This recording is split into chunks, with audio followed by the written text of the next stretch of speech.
दोस्तों, कहानी एक ऐसे महाकाव्य की जो ठगी की दर्दनाक गाथा सुनाता है, जहां सपनों के महल खड़े खड़े खाक हो गए।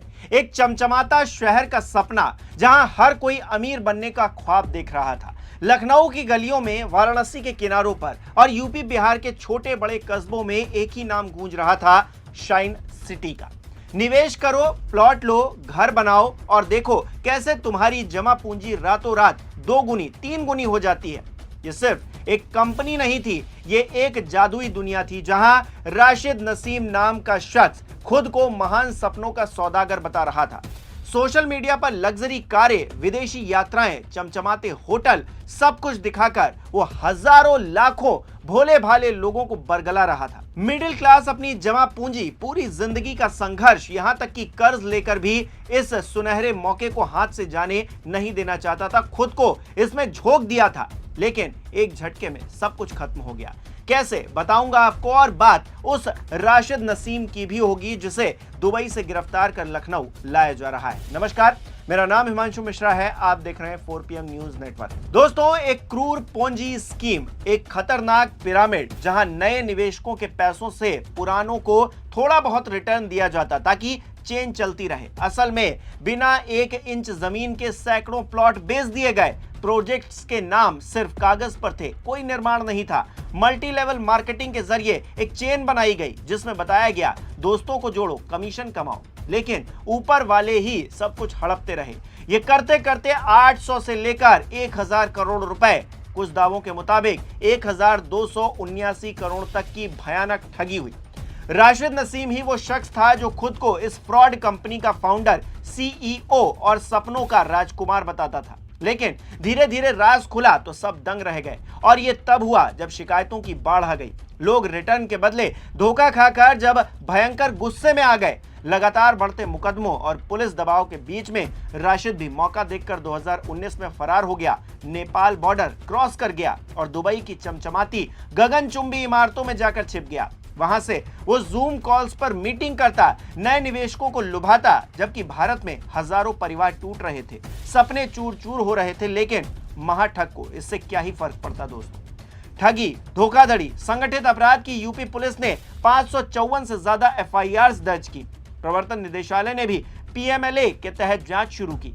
रेड्स पड़ी, डिजिटल सबूत बरामद हुए, IP एड्रेस दुबई का पाया गया। अप्रैल 2025 में लखनऊ के स्पेशल PMLA कोर्ट ने उसे भगोड़ा आर्थिक अपराधी घोषित किया। ये यूपी का पहला ऐसा मामला था। दिसंबर 2025 में 127.98 करोड़ रुपए की संपत्तियां जब्त की गईं, जिसमें मकान, प्लॉट, बैंक बैलेंस सब कुछ शामिल था। कुल अटैचमेंट 264 करोड़ रुपए तक पहुंचा। लेकिन ये ऊंट के मुंह में जीरे जैसा था।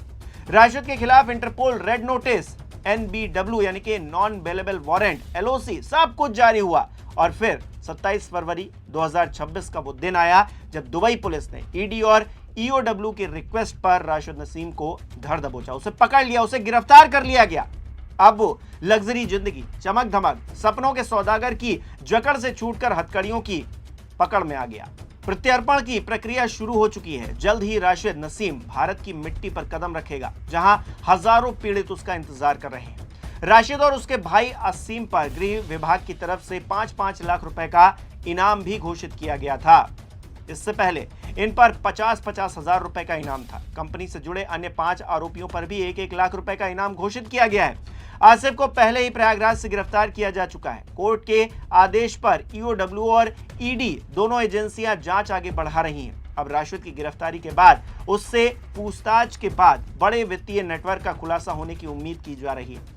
जांच एजेंसियों का दावा है कि दुबई में बैठकर राशिद पूरे नेटवर्क को ऑपरेट कर रहा था। बताया जा रहा है कि उसने वहां बड़ा निवेश कर रखा था और भारत में अपने मददगारों के जरिए वो काम करता था। 2018 में नेपाल में गिरफ्तारी और जमानत के बाद वो दुबई पहुंच गया था। कई सालों तक गिरफ्तारी से बचते रहने के कारण उसके इंटरनेशनल कॉन्टैक्ट्स की भी जांच की जा रही है कि आखिर वो कैसे बचता रहा, कैसे अपना मुंह छिपाता रहा। दोस्तों, आज सत्ता की आंखों में आंखें डालकर पत्रकारिता करना मुश्किल हो गया है।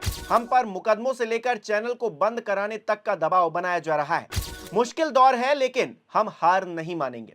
इसीलिए 4PM को ज्यादा से ज्यादा ज्वाइन करें और स्वतंत्र पत्रकारिता को जिंदा रखने के लिए जितना हो सके हमारा आर्थिक सहयोग करें। उम्मीद है कि आपके सपोर्ट से ये जंग हम जीत कर रहेंगे। एजेंसियां ये भी खंगाल रही हैं कि ठगी की रकम किस किस चैनल से विदेश भेजी गई। लखनऊ की विशेष पीएमएलए अदालत ने अप्रैल 2025 में राशिद नसीम को भगौड़ा घोषित किया था। इसके बाद संपत्तियों की कुर्की और जब्ती की कार्रवाई और तेज कर दी गई।